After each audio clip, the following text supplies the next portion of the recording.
Sorry about this ponytail. I'm like whipping it around because I don't normally wear a ponytail. But why am I apologizing for my fabulous ponytail? I don't know. Ugh. I'm on the search to find it. In today's video, I thought it would be fun to take a Myers-briggs test. I've never taken the official Myers-briggs test. I've only taken those free personality tests online. So that is what I'm going to do in this video. So I know there's a lot of criticism of the Myers-briggs test. People call it a fad, people call it pseudoscience, people say that it's meaningless, and that it isn't exact. Nobody's 100% extroverted or 100% introverted. And to that I go, yeah, no shit. I guess I look at it this way. If you have an appliance in your house and you need to fix it because it's not working appropriately, you need to know the brand and model number of that appliance to get the proper user guide to be able to fix the problem or just understand how the thing runs in the most efficient manner possible. So I guess that if I can find my type, I might pick up a few tips for how to run myself more appropriately or fix myself when things break down.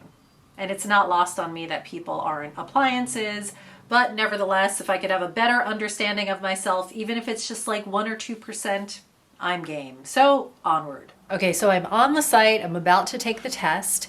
And the site that I am on is MBTIonline.com. So my understanding is this is the only actual Myers-briggs personality test site that there is. There are other personality tests out there that are inspired by or based on the Myers-briggs test, but I wanted to take the official test. So I believe that is what I'm about to do. So the test that I'm taking does charge. It is $49.95 for this test, but I'm not aware of a site that allows you to do it for free, so I'm fine with this. This assessment is a way to measure how we get energy, that's interesting, take in information, make decisions, and organize our world. Okay, so now I think I'm getting my results.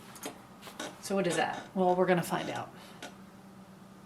Congratulations, I'm an INFP. So I am the thoughtful idealist. You have an inner core of values that guides your interactions and decisions. You want to be involved in work that contributes to both your growth and inner development and those of others. To have a purpose beyond your paycheck. It's important to you to be clear about and live in congruence with your values. Yeah, I'd say so. You're curious and quick to see possibilities in the world around you. You often try to understand other people and help them be their best. Unless your values are threatened, you tend to be adaptable, flexible, and accepting. Blind spots are things we might miss based on our personality preferences. Awareness of possible blind spots can be helpful for personal and professional development. As someone with INFP preferences, you may have difficulty being objective when making difficult decisions, sure. Suggest unrealistic or impractical ideas in an effort to improve something you care about. Yeah, that's for sure. You're usually accepting and tolerant of others unless your values are challenged. Then you're likely to respond with an intensity that others may find surprising. Yeah, that seems about right. INFPs may feel such a contrast between their ideals and their accomplishments that they burden themselves with a sense of inadequacy. That's for sure. They may then become overly sensitive and vulnerable with dwindling confidence in themselves. Considering I just purchased a workbook from Amazon called something like the Self-Love or Self-Compassion Workbook for Women. That's supposed to be like kind of fun and colorful. I was like, yeah, for sure. So I am an INFP, which stands for introverted. What the hell does it stand for? It's for introversion, intuition, feeling, perception.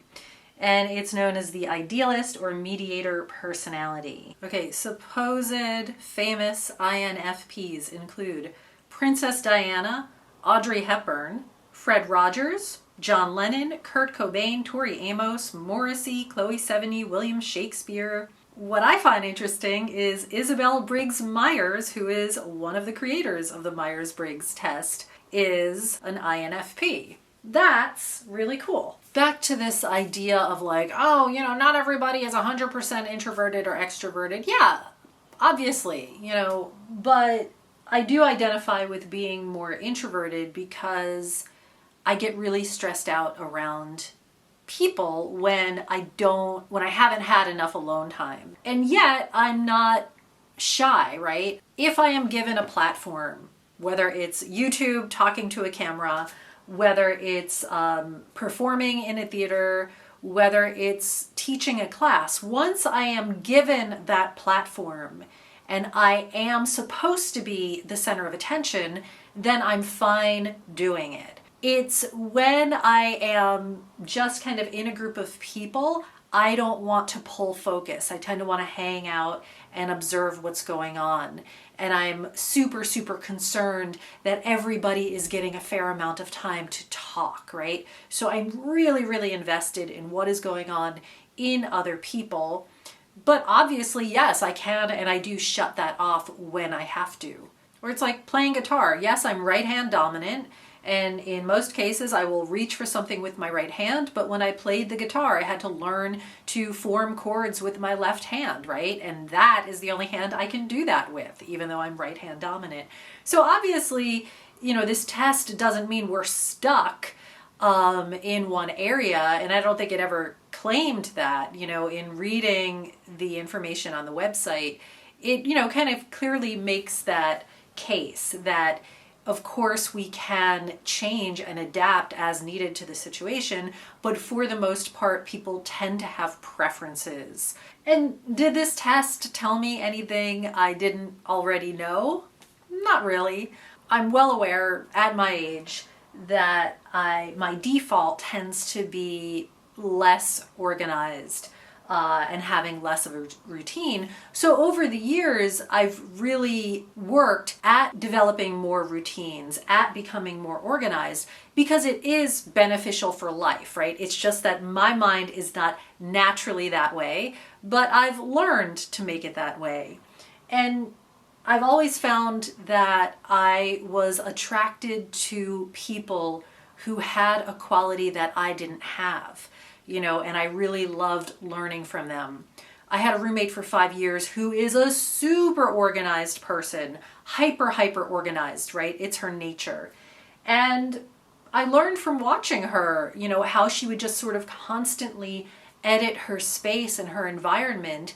And I'm still not an organized or super neat person, but I am way less messy and way less tolerant of hoarding and mess because of that. And I think because of the many years I lived with her. And I really appreciate that I was able to pick up some of her traits that they rubbed off on me. Same thing with my husband, right? He is a very logical, practical person. He sees the simple solutions, whereas my solutions can sometimes be so bloated and complex.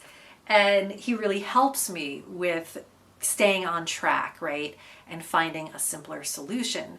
So, obviously we can learn and adapt, but I think that if we know that there are certain areas where we're lacking, that allows us maybe to choose to pair up with someone and appreciate this opposite trait that they have and perhaps learn from it, and the same for them, right? Kind of, with my organized friend, yes, she was super, super neat and super organized, but, maybe her butthole was just a tad too tight.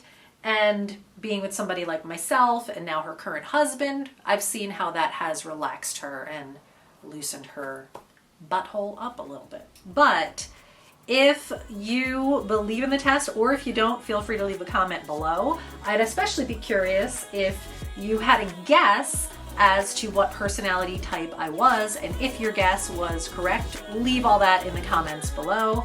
And I'd love to know your personality type as well, and if you feel that it affects your life and how accurate this test was. But as always, thank you so much for watching. Bye.